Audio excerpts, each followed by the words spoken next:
in the new Netflix sci-fi action thriller War Machine. On one last grueling mission during Army Ranger training, a combat engineer must lead his unit in a fight against a giant, otherworldly killing machine. War Machine is directed by Patrick Hughes, and I recommend checking out some of his earlier films, such as Red Hill with Ryan Quanten. It's a very nice indie Australian thriller, and I think the third Expendable movies with Harrison Ford and Sylvester Stallone, I think that's quite underrated. It has a lot of good action in that film, so I highly recommend checking out those two films. He's also directed The Hitman's Bodyguard and The Man from Toronto, and War Machine will start streaming on Netflix starting March 6, 2026. War Machines is a pretty forgettable action thriller, but it actually gets usually these action type thrillers, these low budget or these mid budget sci-fi action thrillers that end up on video on demand or Netflix, they get the story and the characters are not very good, and action's okay. But this film, the action is a little bit left for wanting, but it sets up a nice story.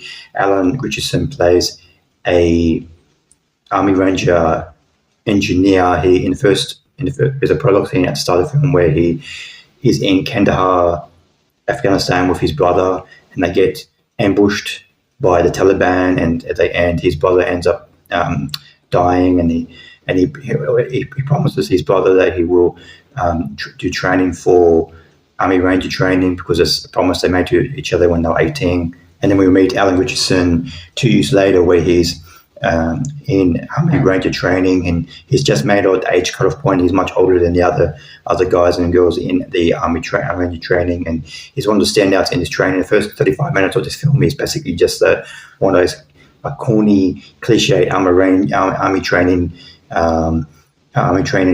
movies, and then after about 40 minutes of the film, the commanders of this army ranging training, played by Dennis Quaid and Esai Morales, they get the 12 army rangers who succeed in passing to the final stage.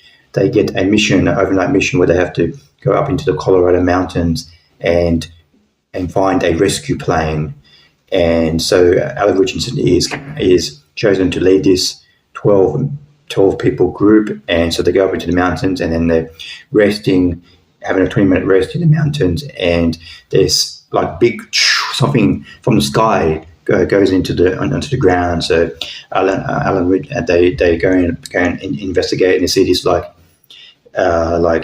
looks like a spaceship, like a little flat grey spaceship, and because these Army Rangers, they think it's part of the training. They don't think anything's wrong. So they think, oh, what's that? It's some kind of high-tech combat military thing that the commanders have told them to follow up. But then Richardson quickly finds out that it's not all is as it seems.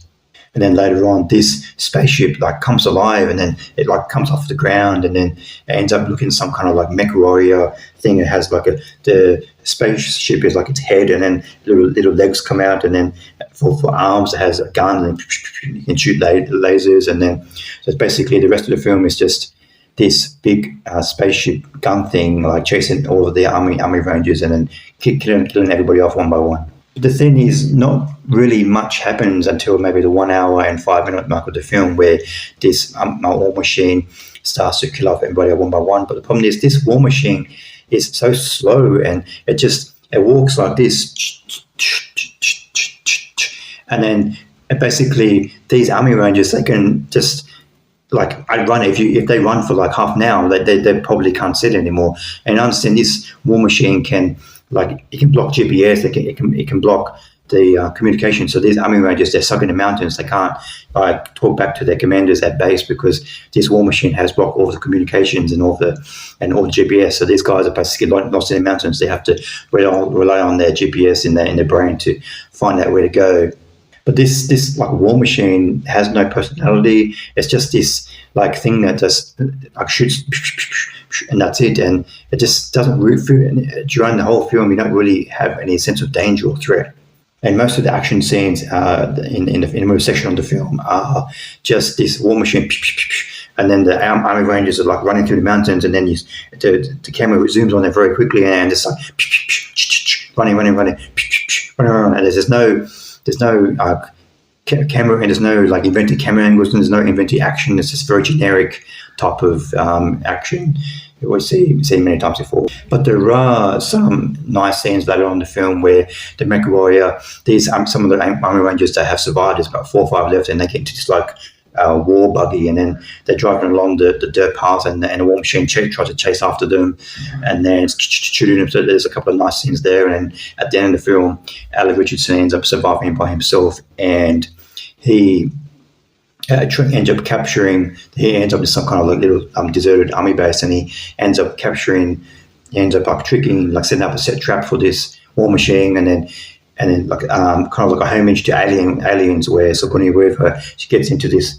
like makeshift metal thing, and then gets the alien that way. Like Ali Richardson, he gets in this like bulldozer, and then uses the bulldozer to push the war machine against the mountain, and then debris falls on the war machine, and that's how he destroys the war machine.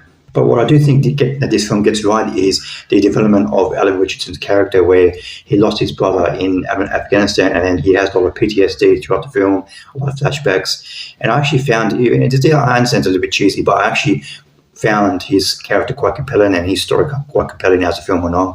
It's just a shame that the action in this film didn't really match his character. And I think this film, even though this film is pretty forgettable, I do think this film does show that Ali Richardson can hold a film. He has a really nice presence. He has a nice performance in this film, and I really think he can carry a whole film by himself. So hopefully he does get a chance to lead some more action films as his career goes on.